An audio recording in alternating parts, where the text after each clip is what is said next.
Hello guys, bachelors కూడా చాలా ఈజీగా చేసుకునే కుక్కర్ పలావ్. నా స్టైల్లో కుక్కర్ పలావ్ ఎలా చేసుకోవాలో నేను ఇప్పుడు చూపిస్తాను. చాలా తక్కువ ఇంగ్రీడియంట్, ఎక్కువ టేస్ట్, సూపర్గా ఉంటుందండి. అస్సలు మిస్ అవ్వద్దు. ఆలస్యం చేయకుండా ముందుగా వ్లాగ్లోకి వెళ్ళిపోతాం. పొయ్యిలకిచ్చి పొయ్యి మీద కుక్కర్ పెట్టి 2 స్పూన్ల ఆయిల్ వేసి తర్వాత అందులో పలవా దినుసులన్నీ వేసేసి వేయించేసుకోండి.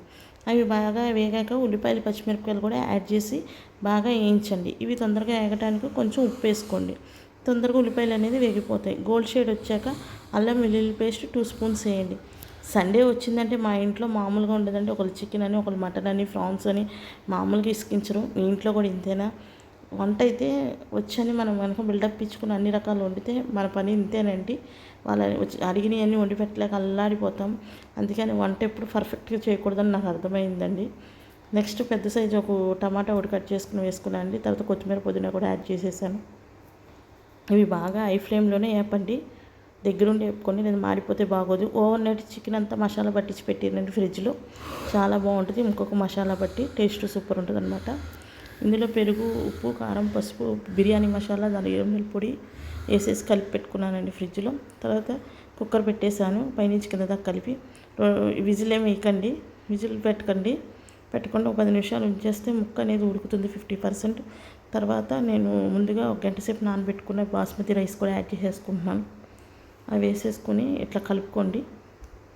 బాగా అటు ఇటు కలిపేయకండి, బ్రేక్ అయిపోద్ది రైస్. మామూలుగా నిదానంగా కలుపుకొని, ఉప్పు అయితే చూసుకున్నాను, కరెక్ట్గా అన్నీ సరిపడా ఉన్నాయి.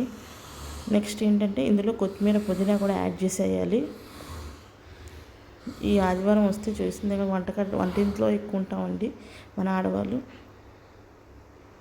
నెక్స్ట్ కొత్తిమీర పుదీనా కూడా యాడ్ చేసేసానండి. యాడ్ చేసేసి మూత అయితే పెట్టేద్దాం. హై ఫ్లేమ్లో 2 విజిల్స్ రానియాలండి. ఇది మా ఫ్యామిలీలో అందరికీ చాలా ఇష్టమైన పలావ్ అండి. చాలా సింపుల్గా అయిపోతుంది తొందరగాని. ఎంత నైట్ టైం అయినా చేసేస్తాను నేను ఈజీగా. నెక్స్ట్ కిచెన్ అంతా క్లమ్జీ అయిపోయింది. అదంతా క్లీన్ చేసేసుకుంటున్నాను. అది క్లీన్ చేసుకునేటప్పుడు కుక్కర్ విజిల్ కూడా వచ్చేసిందండి. ఓపెన్ చేసి చూస్తున్నాను. చూశారు కదా, ఇదిగోండి. ఒకదానికొకటి టచ్ అవ్వకుండా రైస్ కూడా చాలా బాగా వచ్చాయి. పొడవుగా ఉంది రైస్ కూడా, చాలా టెంప్టింగ్గా ఉంది. ఇంకా గరిటె పెట్టి అయితే ఓపెన్ చేసి చూస్తున్నాను. చాలా బాగా వచ్చిందండి. ముక్క కూడా ఉడికిందా లేదని చూస్తున్నాను. ఎంత హాట్గా ఉందో చూసారుగా, పొగలు కక్కుకుంటూ వస్తుంది బయటికి. అసలు చెయ్యి కూడా పెట్టలేకపోయాను నేను, బాగా హీట్ కొట్టేస్తుంది. నెక్స్ట్ చూసారా, ముక్క చాలా మెత్తగా ఉడికింది. ఇంకా మా అమ్మాయి ఆలస్యం చేయకుండా అయితే తినేద్దామని వచ్చేసి, తనకి ఇష్టం అండి ఇట్లా. సూపర్ ఉంది మమ్మీ.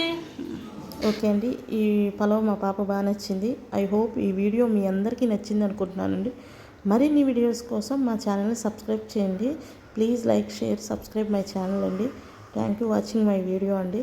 ఇంకా కిచెన్ కౌంటర్ అంటే క్లీన్ చేసేసుకుంటానండి. బాయ్ అండి. ఈ వ్లాగ్ ఇంతటితో కంప్లీట్.